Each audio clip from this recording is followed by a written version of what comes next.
Hello, and welcome to Conversations Worth Your While. It's a show in which I chat with authentic, heart centered experts about interesting topics to spark, inspire, and motivate both personal and professional growth. And this conversation today is going to be worth your while for sure. Um, and the reason it's worth your while is because no one gets through life without experiencing tough times. Yet, emotional wellness is never taught to us. We don't learn it in school. We don't really even learn it from our parents.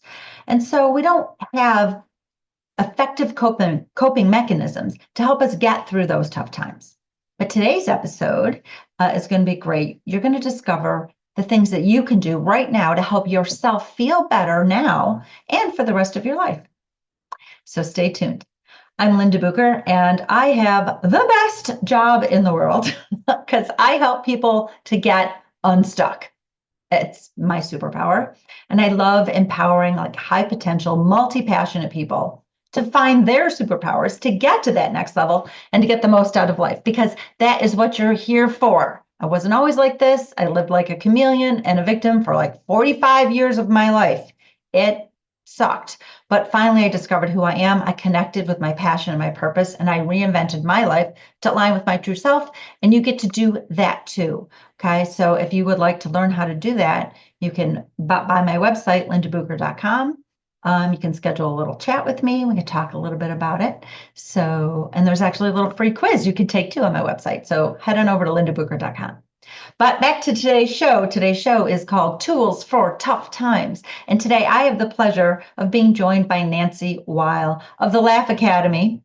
And Nancy makes big, beautiful ripples by helping people to navigate grief specifically. And she does it some really interesting ways. And we're going to talk about that. Today's show is not just about grief, it's also about fear and being totally overstretched, like tough times. Okay. But Nancy's approach helps with all of that. And so I'm really excited. So thank you for being here, Nancy. I am excited to be here and share this information. It's kind of a way of life, isn't it? When we Oh, look at it, because we've all been through it. It is universal.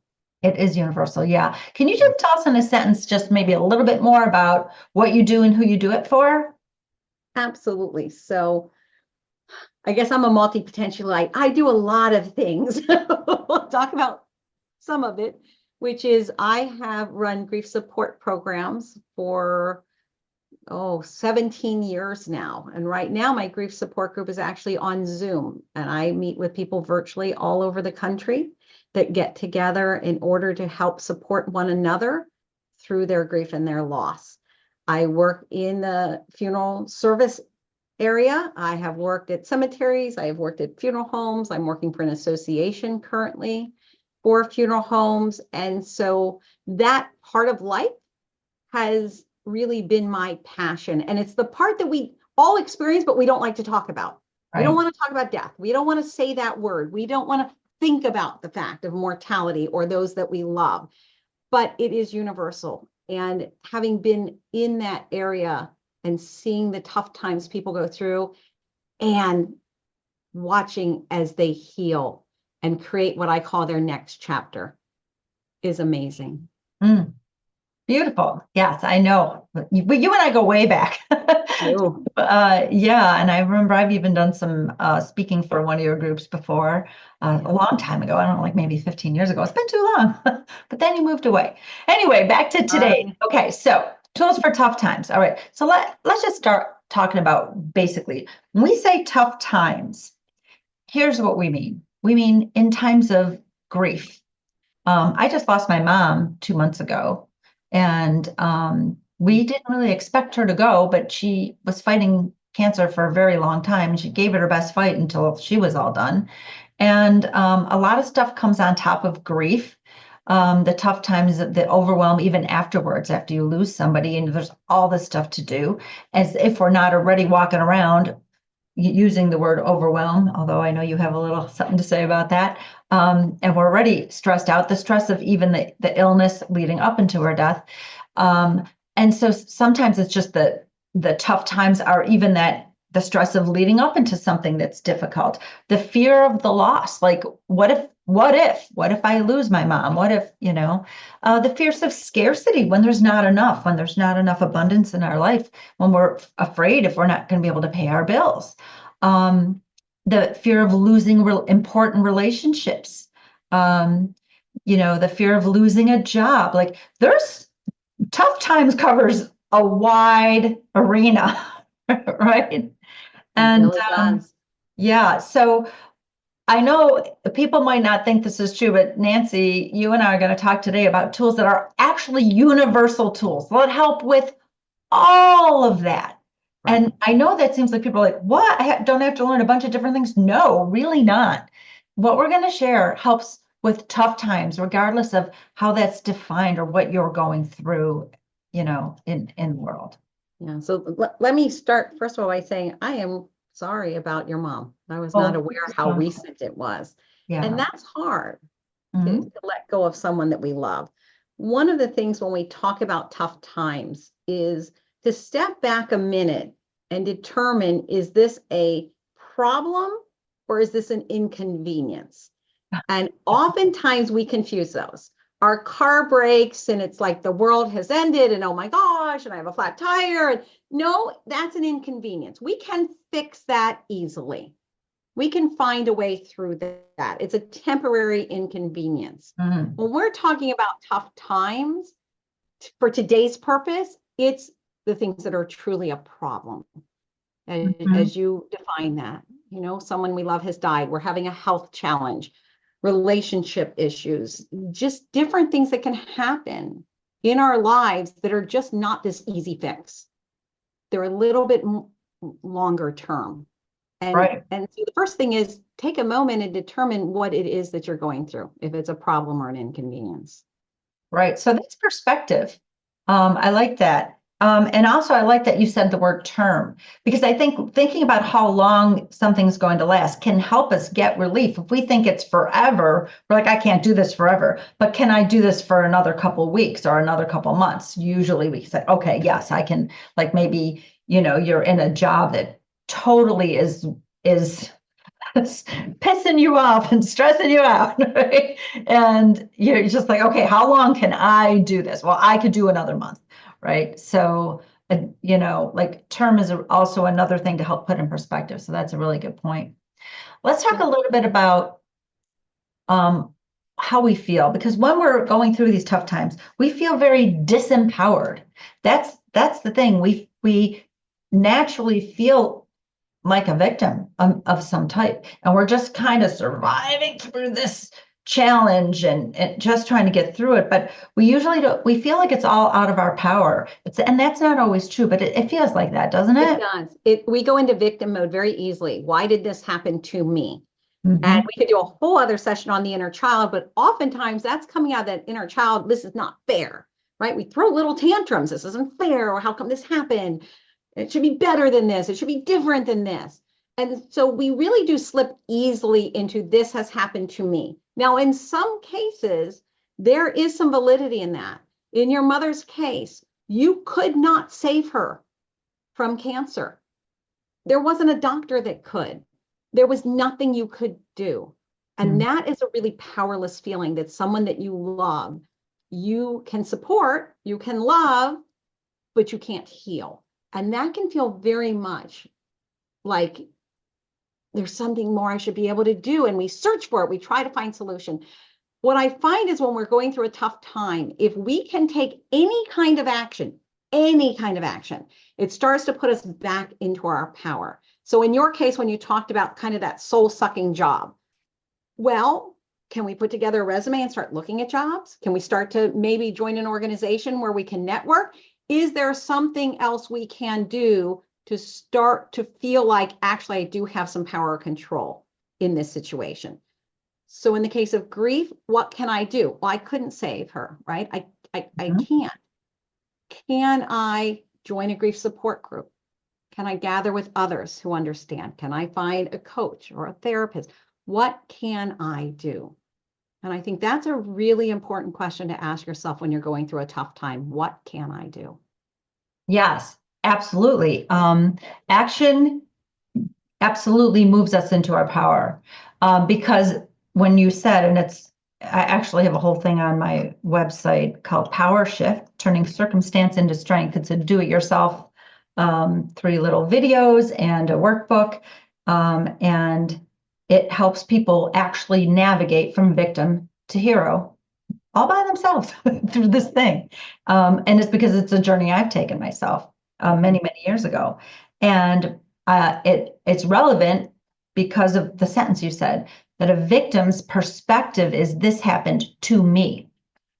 But the hero's perspective brings in exactly what you said. The hero says, when this happened, I did this. Action. Bam. Right? So it's a difference of perspective. And that's part of, like, that's like a big main thing in that tool that I put out on my website, the Power Shift tool.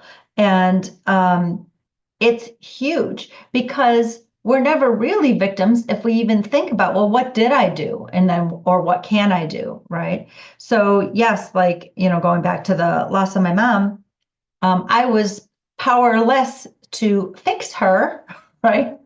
However, I was not powerless over myself, over how I was able to handle it.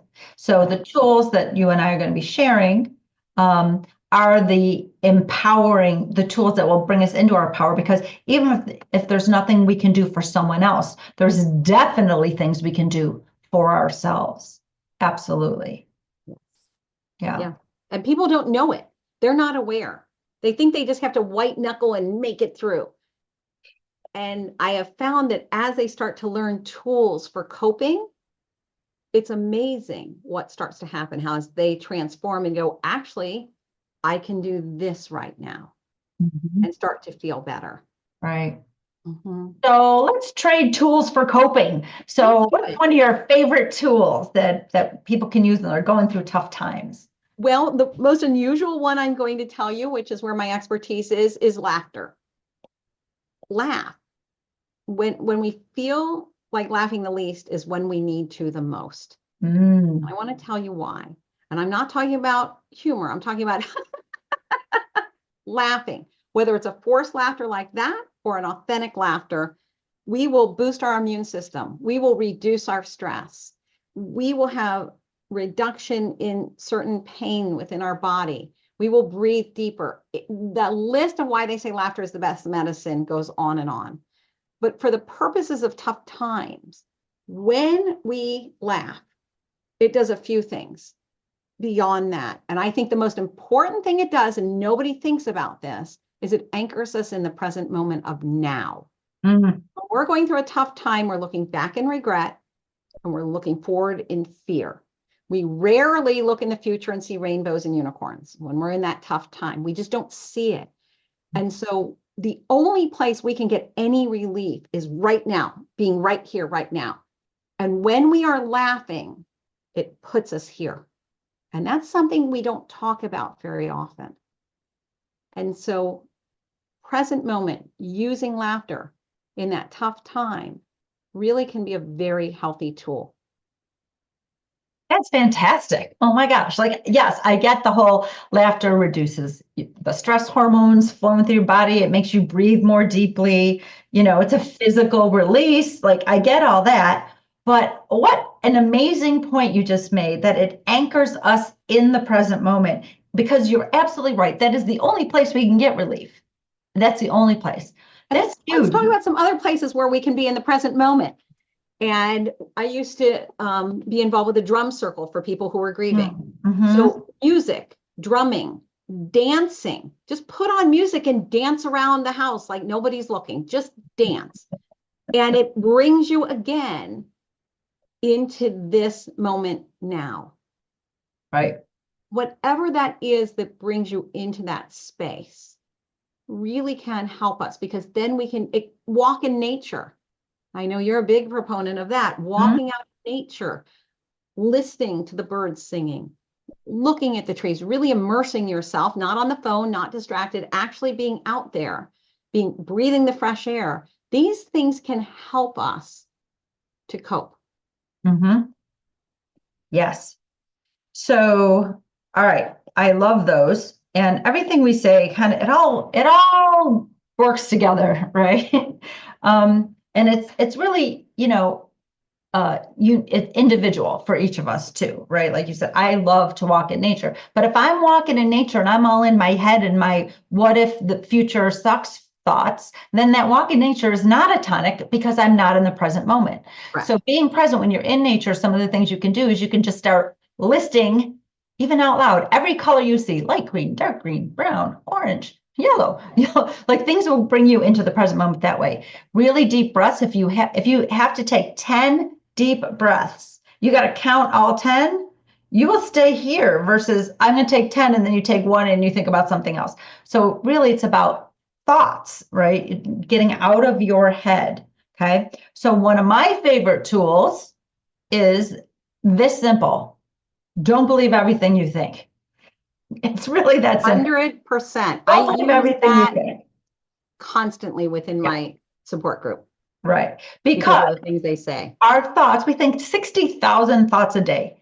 Our brains are not telling us the truth very often. It's a what if, which is not truth. That's a future prognostication. And my friends, if you can tell the future, please email me tomorrow's lottery numbers, the winning ones, if you can tell the future. If you cannot tell the future, then stop making up stories with a sad ending. If you're going to make up a story, make one, like you said, with unicorns and rainbows. If you're making it up anyway, you can't know the future. I mean, unless you're going to send me those lottery numbers, then I'm okay with that for sure. So get out of your head. Stop believing everything you think. Most of our thoughts that almost every fear we ever have isn't of something happening in the moment. Now, yes, I get if you're in physical distress, I'm going to put that aside. That's absolutely a real fear, right? All the rest are from made up stories, okay, of a terrible thing that's going to happen. So they're basically like when we were little kids and we had fear of the monsters under the bed. So we wouldn't get out of bed in the middle of the night because, oh my God, there's going to be a monster under there. It was just a fear. There's a monster under my bed. As adults, we have monster under the bed thoughts. And I like to put it in that perspective because we look at the kids and they're like, there's a monster in the closet. There's a monster under the bed. And we're like, no, look it. We open the closet door. We're going to look at it. Nope, there's no monsters here. We think they're kind of being like, why is their imagination running away with them? And we're worse as adults because we know we know what could happen. And sometimes it's in our own experience. Which is what makes this tough times. But we don't need to make the times tougher by believing the monster under the bed thoughts. So, well, and I think one of the best ways to do that is to connect with other people's stories. It gives us hope. You just told us you went through a really tough time. I went through a very difficult time where I had to start my life over. And I think a lot of people have.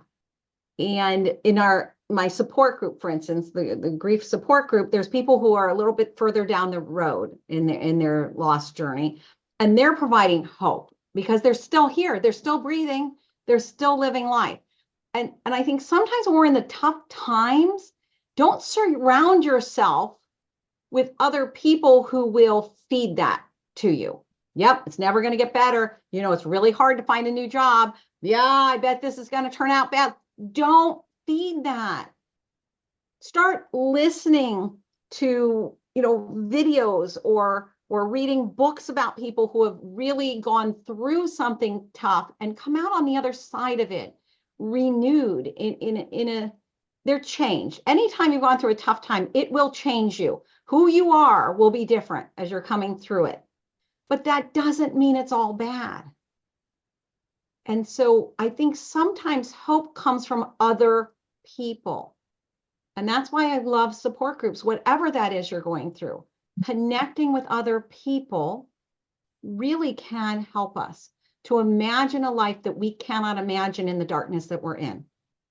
And having that person to just hold that light for us that shows us the way can make a big difference, because I don't want to see anyone out there. I always say you don't have to grieve alone.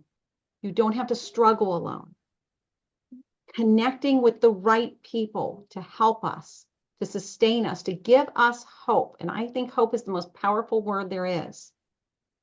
Will allow us to say it might be a struggle today, but it doesn't have to be like this forever. Mhm. Right. Yeah, that's a really good point. Beautiful. And then I have one last tool. And this one was a it's it's a most amazing, it's basically more of a piece of information than a tool. And once I learned it when I was certifying as a life coach like 16 years ago. And it's the difference between clean pain and dirty pain. Now, when my husband, I became like a sudden widow when my husband didn't wake up one morning. He was 44 and I was 41. So um, that was a sudden, oh my God, like, I had three little kids, like age 3, 5, and 7 years old. And I didn't even know what to do with that. The shock was immense. The shock of not just me being a widow, but like a sudden single mom and then three little grieving children. And I don't know how to help children grieve. So, yes, we went to support groups. I took my children to um, a group where they did crafts, and they talked about their loved one through crafts. It was a beautiful program. And then while they were doing that, the adults met, right? And this was about maybe 2 months after I lost my husband, and everyone's introducing themselves. And I say, hi, I'm Linda. I lost my husband 2 months ago. And then, someone says, hi, I'm Bob. I lost my wife 9 years ago. Hi, I'm Sally. I lost my husband 12 years ago. And at that time, I was like, oh, I'm not going to be grieving 9 and 12 years from now. What? Oh my God, no, I have children to raise. I have to move through this grief as fast as possible, which, by the way, everybody, is not possible to move as fast as possible. You're going to be sweeping it under the rug if that's what you're doing. But what I learned much later, after I started to fight as a life coach, is this piece of information. There's a difference between clean pain and dirty pain. Clean pain is the only pain that can be grieved, and it needs to be grieved deliberately, because if you sweep it under the rug, it's going to be there 30 years from now. Okay. So clean pain is grievable. And how do we know if pain is clean or dirty? It's irrefutably true. If that's the case, it's clean pain. So when I would say, I'll never hold my husband's hand again, that was irrefutably true. And if that made me sad, that was clean pain, and that's something I needed to grieve. However, the idea that if I said this out loud, now I'm going to have to raise these three children alone, that is not irrefutably true. Yet it made me cry just as hard. It made me scared, right? But that's dirty pain. And you can cry for 9 years like Bob or 12 years like Sally, and you cannot cry away dirty pain. It's impossible, because dirty pain is a figment of your imagination. It is a story you're telling yourself. So it goes back to the don't believe everything you think. So as we're going through a tough time, we need to separate clean pain from dirty pain. What that I am thinking or experiencing is irrefutably true, and what is a story that I am spinning and telling myself. And I didn't know that at the time. And I do wish now that, in grief groups, and I'm sure you do this with your folks, is help them to understand when they're just spinning a story. Because some people, the other thing about staying in victimville is it's more comfortable. It's so uncomfortable, but it's more comfortable than the unknown. They don't know how to live without being immersed in this, what they're calling grief, but it's usually not. It's usually, at least a giant part of it, is dirty pain, and it doesn't need to be there. So that's a huge, huge piece of information. Everybody write that down. Think about it. It's a wonderful piece of information to know, to really help you, because Nancy mentioned this when we were talking before our show. Time does not heal all wounds. It's not time that does the healing, right, Nancy? No, it is not time. It's what do you do with the time? That's what it is. And, in the case when you're talking where someone has been 9 years, 12 years, I had a situation in a grief group where a person came very, very distressed, and they had been at church and their spouse had just died. And someone came up to him and said, it never gets better. I know, because it never got better for me. And it put this person in new grief into this hopelessness. Like, well, if this is how I'm going to feel every day, forget it. And I'm like, no, that was their truth, because they weren't doing the work of grieving, of finding that. And in some cases, I found in my groups, when people came for a long time, it's because they wanted to be there to extend that hope. and their experiences with Right. the newly bereaved. They weren't necessarily there because it was still so painful for them. They were coming, and then it could be that a friend died and then they really needed the group again. But Mm-hmm. most of the time, I call my veterans, the ones who had been there a while, they really found, and this is important, they found meaning in their loss. Mm. I have found one of the most important things is when we go through a tough time, can we make meaning of it? So I want to define that. For some people, it was being able to be there for other people who have had a loss. Okay. Mm-hmm. You don't have to grieve my way. Your loss isn't my loss, but I can provide hope that there will be a day where you can smile again. So that's making meaning. If you think about Mothers Against Drunk Driving, meaning from the loss, Absolutely. participating in for you in a charity walk for cancer to help raise money, right? To find cures for cancer, meaning from your life. Planting a tree or rose bush. In my case, my grandmother, loved lilies of the valley, and I did a whole garden with lilies of the valley in her honor. And so finding ways to make meaning Mm-hmm. from the tough time. And you're not going to find that meaning when you're in the middle of it, but I want to plant the seed that at some point, if you do the process of moving through the tough time, you will look back and find a way to make meaning from it. And sometimes it's just a conversation you have with someone who needs to hear your story and your words. Oh, that is so beautiful. I absolutely love that. Make meaning. You're absolutely right. That's what you're doing, isn't it? Oh, yeah, always. Yeah. Well, I understand that the most beautiful things that ever came out of life came out of that loss of my husband. I would not be the woman I am today in the situation I am today, in the joy that I live in today, if that hadn't happened. It was one of the greatest gifts of my life. It was amazing. So, yeah. All right. Well, Nancy, this has been a super awesome conversation. Thank you so much for being a guest on the show. And how can you be contacted, or, if someone is going through a really tough time and they want to talk to a grief expert, um, how can they get a hold of you? What can they do? Well, I have a website and they can go to thelaugh.academy.com. But when you get to the website, you will see the Laugh Academy, the Grief Academy, and the Spirit Academy. So different aspects of things that I offer. I do have on there free resources under the store of some audio on using laughter in tough times, different stress reduction, different things that they are welcome to download and listen to that are available there on the store. They can email and contact me through the website as well. And I always tell people that once you meet me, I don't leave you, but I never stalk you. So find me. I'm available for people. I am here to help them through that tough time, help them connect to the right resources that might be able to support them. Beautiful. Thank you. Well, I will put the URL for your website into the show notes so that people can find that.